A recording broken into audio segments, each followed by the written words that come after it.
ભાજપ અધ્યક્ષ અમિત શાહ 28 માર્ચ બાદ ગુજરાતમાં આવશે, જે દિવસે ઉમેદવારી ફોર્મ ભરશે તો એ દિવસે રોડ શોનું પણ આયોજન કરશે, જેમાં 5000થી વધારે કાર્યકર્તાઓ જોડાશે અને બાઇક રેલીનું પણ આયોજન કરવામાં આવશે। તો ગાંધીનગરથી કોંગ્રેસના સંભવિત ઉમેદવાર CJ ચાવડાએ એવો વિશ્વાસ વ્યક્ત કર્યો છે કે ગાંધીનગરની પ્રજા આ વખતે ભાજપને જાકારો આપશે અને કોંગ્રેસને ચૂંટણીમાં વિજય અપાવશે। તો અમિત શાહને ગાંધીનગર બેઠક પરથી લોકસભા ચૂંટણી માટે ઉમેદવાર જાહેર કરવામાં આવ્યા છે, જેને લઈને સાણંદમાં ભાજપના કાર્યકર્તાઓએ ફટાકડા ફોડી ઉજવણી કરી હતી। તો ભાજપ ગુજરાતમાંથી 3 પ્રધાનોને લોકસભા ટિકિટ આપી શકે છે। ભાજપ બનાસકાંઠાથી હરિ ચૌધરીને બદલે પરબત પટેલને ટિકિટ આપી શકે છે। તો હરિ ચૌધરી શંકર ચૌધરી વિખવાદ નિર્વિવાદિત ચહેરો અને ચૌધરી સમાજના આગેવાન હોવાને કારણે ભાજપમાં તેમને ટિકિટ મળી શકે છે। તો બીજી તરફ પોરબંદરથી ભાજપને કોઈ પાટીદાર સક્ષમ ઉમેદવાર ન મળી રહ્યા હોવાની ચર્ચા છે, ત્યારે કોંગ્રેસના લલિત વસરા સામે ભાજપ જયેશ રાદડિયાને મેદાનમાં ઉતારી શકે છે। તો મહેસાણાથી પણ ભાજપ કોઈ પાટીદાર ચહેરો મેદાનમાં ઉતારે તેવી શક્યતા મળતી માહિતી અનુસાર મહેસાણાથી ભાજપ CK પટેલને લોકસભા ટિકિટ આપી શકે છે, તો પાટણમાં ભાજપ દિલીપ ઠાકોરને ટિકિટ આપી શકે છે। તો માહિતી એવી પણ મળી છે કે મહેન્દ્રસિંહ વાઘેલાને સાબરકાંઠાથી ઉમેદવાર બનાવવામાં આવી શકે છે। મળતી માહિતી અનુસાર શંકરસિંહના પુત્ર મહેન્દ્રસિંહ વાઘેલા ભાજપ સાથે સંપર્કમાં છે, તેમણે ભાજપમાં જોડાયા બાદ રાજીનામું આપ્યું હતું। તો લોકસભા ચૂંટણી પહેલા પોલીસ પણ એલર્ટ છે। ચૂંટણીને લઈને પોલીસે ગાંધીનગર શહેરમાં પ્રવેશવાના તમામ રસ્તા પર આકસ્મિક ચેકિંગ હાથ ધર્યું છે અને શંકાસ્પદ વાહનોની ઝીણવટપૂરી તપાસ પણ હાથ ધરી છે। શહેરના 11 એન્ટ્રી અને એક્ઝિટ પોઈન્ટ પર 150 પોલીસ કર્મચારીઓએ તપાસ હાથ ધરી હતી। તરવલીમાં મોડાસાના ભીલકુવાના ગ્રામજનોએ ચૂંટણી બહિષ્કારના પોસ્ટર્સ લગાવ્યા છે। ગ્રામજનોનો આક્ષેપ છે કે ભીલકુવા ગ્રામની ગ્રામ પંચાયત માટે અનેકવાર રજૂઆત કરવામાં આવી છે, છતાં હજી સુધી પણ કોઈ ઉકેલ નથી આવ્યો, જેથી તેઓ ચૂંટણીનો બહિષ્કાર કરશે તેવો નિર્ણય કર્યો છે।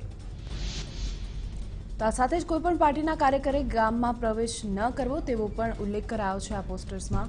તો સાંસદ કે ધારાસભ્ય ગામની મુલાકાતે ન આવતા હોવાનો પણ ગ્રામજનોએ આક્ષેપ કર્યો છે। ગુજરાત હાઈકોર્ટના લીગલ રજિસ્ટ્રારે કોર્ટની સાથે છેતરપિંડી થયા હોવાની ફરિયાદ દાખલ કરાવી છે। સિનિયર સિવિલ કોર્ટના સુપ્રિન્ટેન્ડન્ટ સહિત 6 લોકો સામે ફરિયાદ દાખલ કરાઈ છે। તો ફરિયાદ અનુસાર આરોપીઓએ સિવિલના દાવાના ફેરફારની છેતરપિંડી કરી છે। સિવિલના દાવાના કોર્ટના ખોટા રેકોર્ડ બનાવીને તેનું જજમેન્ટ બદલ્યું છે। મોરબીના માળિયા તાલુકામાં ઓછો પાક વીમો મળતા ખેડૂતો, સહકારી આગેવાનો અને કોંગ્રેસની બેઠક યોજાઈ હતી। માળિયાના સરવડ ગામે આવેલા સતેશ્વર હનુમાન મંદિર ખાતે બેઠકનું આયોજન કરવામાં આવ્યું અને તેમાં વીમા મુદ્દે આગળની રણનીતિ ઘડવામાં આવી હતી।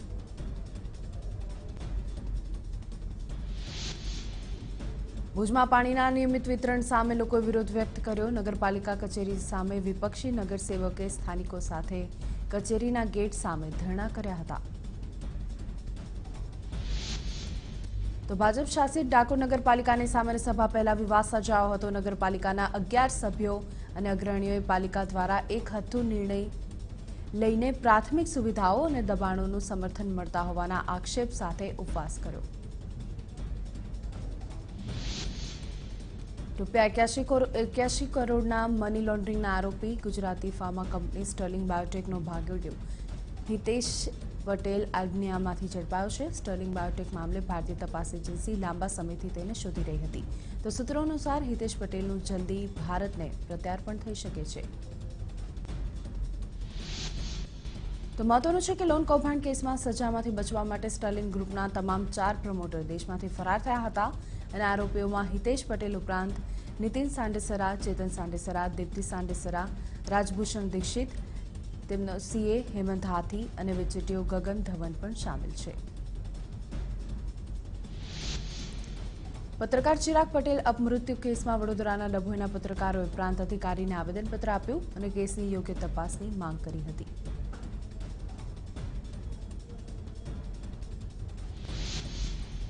તો પત્રકાર ચિરાગ પટેલ અપમૃત્યુ કેસમાં ક્રાઇમ બ્રાન્ચે તપાસ તેજ કરી છે અને વૈજ્ઞાનિક ઢબે તપાસ શરૂ કરી છે।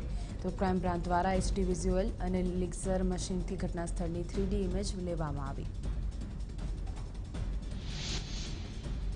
તો અમરેલીના જાફરાબાદના ધોળાત્રી ગામમાં 45 વર્ષીય પુરુષની 3 જેટલા લોકોએ લાકડી વડે માર મારીને હત્યા કરી. મૃતકે યુવતીને ભગાડી જવામાં મદદ કરી હોવાનું પોલીસે અનુમાન લગાવ્યું છે અને હત્યા કરીને આરોપીઓ ફરાર થઈ ગયા છે.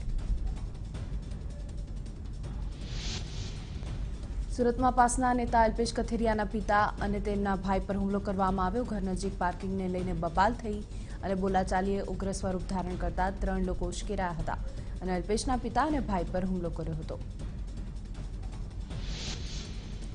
તો અલ્પેશ કથિરિયાના ભાઈ અને પિતા પર હુમલો કરીને 3 વ્યક્તિ ફરાર થઈ ગયા હતા. અલ્પેશના પિતા અને ભાઈએ સારવાર માટે હોસ્પિટલમાં ખસેડવામાં આવે છે. પોલીસે હાલ ગુનો નોંધ્યો છે અને સમગ્ર મામલે વધુ તપાસ હાથ ધરી છે. અંકલેશ્વરમાં નેશનલ હાઈવે તાપી હોટલ પાસે 108 એમ્બ્યુલન્સ ટીમ પર હુમલો થયો. ઇજાગ્રસ્તો પાસે મોડા પહોંચતા લોકોએ કર્મચારી સાથે મારામારી કરી અને તેનો વિડીયો પણ વાયરલ થયો છે. આ મામલે હજી કોઈ ફરિયાદ દાખલ નથી કરવામાં આવી.